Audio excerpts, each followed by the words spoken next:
Hi, నేను మీ బాలు కాయితీ సిరిసిల్ల బలగం TV ప్రేక్షకులకు స్వాగతం సుస్వాగతం. ఈరోజు రాజన్న సిరిసిల్ల జిల్లా వేములవాడ నియోజకవర్గం అనుపురం గ్రామం R&R కాలనీ ఉన్నాం.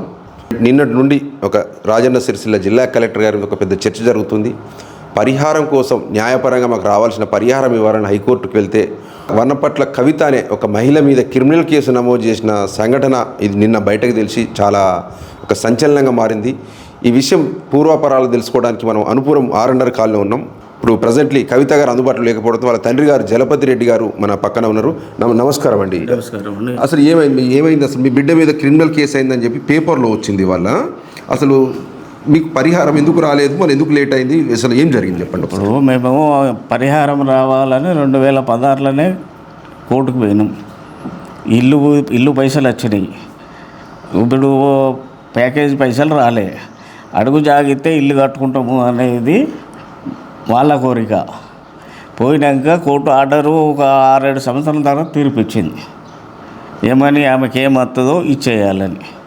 అలా సెక్రటరీ, కలెక్టరు, హైదరాబాద్ సూపర్వైజర్ వీళ్ళంతా పేర్లు ఉన్నాయి. అలా ఇచ్చినాక తర్వాత వీళ్ళు ఏం చేసిర్రు అని అంటే ఆర్టీఓ గారు అప్లై చేసారు. మేమేం తప్పు చేసినామయ్యా అప్పు చేయడానికి? మేము గరీబ్ వాళ్ళం, మాకు ఏదైనా సాయం చేస్తే చెయ్యండి, లేదు అని అంటే కోర్టు కొట్టేస్తే మేము సపరేట్ ఉంటాం. మనం చేసినాక మళ్ళీ ఈ పాత కలెక్టర్ పోయినాక ఈ కలెక్టర్ వచ్చాడు. ఎవరు? సందీప్ కుమార్ సార్.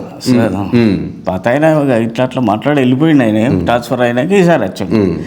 ఈసారి వచ్చి ఏం చేసినాక మేము కోర్టులో వాదిస్తుంటే వీళ్ళు 420 కేసు పెట్టుమన్నాడని MRO మహేష్ కుమారు అంటాడు. ఆయన మేమేం తప్పు చేసినామయ్యా, ఒక ఆడపిల్ల, మా గరీబ్ కుటుంబం, మీరు 420 కేసు పెట్టుడు, క్రిమినల్ కేసు పెట్టుడు చాలా మంచిది కాదు. మీరు కోర్టులో వాదించారు, కొట్టుడు పోతే మాకు సంతోషం.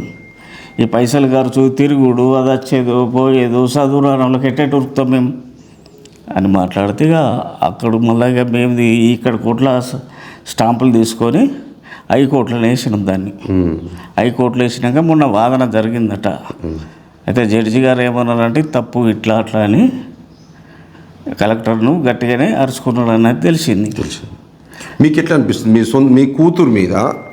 ఇప్పుడు ఒక 420 అంటే ఒక క్రిమినల్ కేసు, అంటే పెద్ద ఒక ఆడపిల్ల గింత క్రిమినల్ తప్పు చేసిందనే ఫీలింగ్లో పోలీస్ కేసు నమోదు చేపిస్తే మీకు ఎట్లా అనిపించింది? ఇప్పుడు మా బిడ్డ మీద ఏమని చేస్తున్నారంటే అనుపురంలో ఉండి మోసం చేసి హైకోర్టును గోల్మాల చేసి టైం వృధా చేసి ఇట్లా మోసం చేస్తుంది అనేది క్రిమినల్ కేసు. మా బిడ్డ ఏం చదువుకోలే, ఎక్కువ 7వ తరగతి చదివింది. మేము హైకోర్టును గోల్మాల చేసే అంత శక్తి ఉంటుందా? ఒకటి ఆలోచించాలి సార్. ఎవరైనా ఇప్పుడు కలెక్టర్ కానీ, ఇప్పుడు ముఖ్యమంత్రి, గౌరవనీయులైన ముఖ్యమంత్రి గారు ఉన్నారు. ఇప్పుడు మాలాంటి వాళ్ళు, అనుపురము, కొడుముంజ ఇట్లాంటి వాళ్ళు చాలామంది ఉన్నారు. ఏం పైసలు లేని వాళ్ళు. పైసలు రెడ్డి, ఇప్పుడు జలపతి రెడ్డి అనగానే బాగా పైసలు ఉన్నాయి అనుకున్నట్టున్నారు. అయితే అంతేనా? రెడ్డిల దగ్గర బాగా పైసలు ఉంటాయి కాబట్టి క్రిమినల్ కేసులు పెడితే పరిహారం అడగకుండా ఉంటారు లెక్కలకి ఎట్లా అనుకున్నాడు ఆయన. క్రిమినల్ ఇప్పుడు రెడ్డిలుగా అంటే పైసతో రెడ్డి రాదు, కులం రాదు. అదే ఇప్పుడు చిన్న కుల పొలుదల కోట్లు ఉన్నాయి మామూలుగా కూడా. కాంగ్రెస్ గవర్నమెంట్ వచ్చిన ఒక్క సంతోషం ఉన్నది, పేదోళ్ళకు సాయం చేయాలని కోరుకుంటున్నా.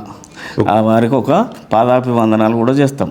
జలపతి రెడ్డి గారు ఏమంటారంటే ఇటువంటి సంఘటన ఇది బాధాకరమైన సంఘటన. అంటే తనకు ఒక సిరిసిల్ల మిడ్మానేర్లో తమ భూములు పోయినాయి, ఇండ్లు పోయినాయి, మాకు రావాల్సిన పరిహారం న్యాయంగా ఇవ్వాలంటే ఇటువంటి కలెక్టర్లు, అంటే సిరిసిల్ల కలెక్టర్ సందీప్ కుమార్ లాంటి వాళ్ళ వ్యక్తుల వల్ల ప్రభుత్వానికి కూడా ఈరోజు చెడ్డ పేరు వచ్చే పరిస్థితి కనిపిస్తుంది.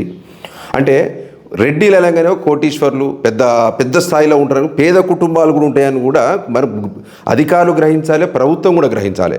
మొన్న జిల్లెల గ్రామంలో కూడా రాజిరెడ్డి అనే రైతును 30 గుంటలు ప్రభుత్వ భూమి పట్టా చేసుకోనని చెప్పి ఆయనను 10 రోజులు జైల్లో నిర్బంధించారు. ఇదే కలెక్టర్ సందీప్ కుమార్ గారు ఈరోజు మళ్ళీ జలపతి రెడ్డి గారి కూతురు కవిత గారికి ఆమెకు రావాల్సిన పరిహారం ఇవ్వాలని హైకోర్టుకు పోతే కూడా కోర్టునే మోసం చేసినావు నువ్వు అంటే 5వ తరగతి 7వ తరగతి చదివిన చేయొస్తుందా సార్ కలెక్టర్ సాబ్? ఇంత అన్యాయం అండి. ఇప్పుడు వాళ్ళు ఎంత బాధపడాలి? ఒక నీటి చరిత్ర క్లియర్గా, అంటే వాళ్ళది తెల్ల కాగితం లాంటి వ్యక్తుల మీద ఒక క్రిమినల్ ముద్ర వేసి నేరాలు చేసిన వీళ్ళు నేర కుటుంబం అని చెప్పడానికి, అంటే ఈ సమాజాన్ని నమ్మించడానికి కేసులు పెడితే వాళ్ళ జీవితంలో ఎప్పుడైనా మరకపోతుందా? కేసులు పెట్టేటప్పుడు కూడా ఆలోచించాలి కదా. ఇప్పుడు హైకోర్టు తీర్పు ఇస్తే తప్పు అంటే మీరు సుప్రీంకోర్టుకు వెళ్ళొచ్చు కదా. ఇది తప్పుడు సమాచారం ఇచ్చారని మీరు వెళ్ళొచ్చు కదా, అప్పీల్కి వెళ్ళొచ్చు కదా. అంటే మీ చేతులు అధికారం ఉందని చెప్పి పోలీసులను దగ్గర పెట్టుకొని ఎంఆర్ఓ చేతితో పిటిషన్ ఇప్పించి 420 కేసులు క్రిమినల్ కేసులు నమోదు చేయిస్తే ఈరోజు కోర్టు ఇవాళ జడ్జి గారి ఒక వాదన అయిన తీర్పు కూడా రానట్టుంది. కానీ ఎంత చెంపపెట్టులాగా ఎంత మన ఒక ఐఏఎస్ పరువు కూడా పోయింది కదా. 2 గంటలు గంటన్నర కోర్టులో నిలబడితే ఇది పద్ధతి కాదు సార్. అంటే చాలామంది పేదవాళ్ళు ఉంటారు ఇక్కడ ముంపు గ్రామాలలో. అయ్యా సీఎం రేవంత్ రెడ్డి గారు మిడ్మానేర్ ప్రాంతంలో చాలా ఈ ముంపు గ్రామాలలో ఇప్పటికీ పరిహారం రాని వాళ్ళు, గత ప్రభుత్వం కూడా వీళ్ళకి నష్టమే చేసింది. వాస్తవానికి బీఆర్ఎస్ ప్రభుత్వం కూడా పూర్తి స్థాయిలో పరిహారం ఇవ్వలేదు.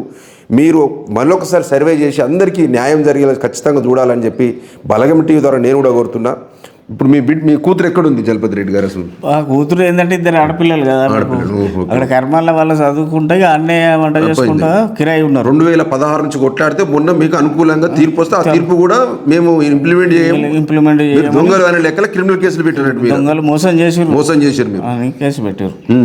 100,000 కోట్లు దోషుల లెక్క 100,000 కోట్లు దేశాలు ఇచ్చి పెట్టిపోతారు. గిసొంటి రైతుల దగ్గర పేదలనేమో క్రిమినల్గా ముద్రలు వేసి కేసులు పెట్టి జైళ్ళకు పంపండి.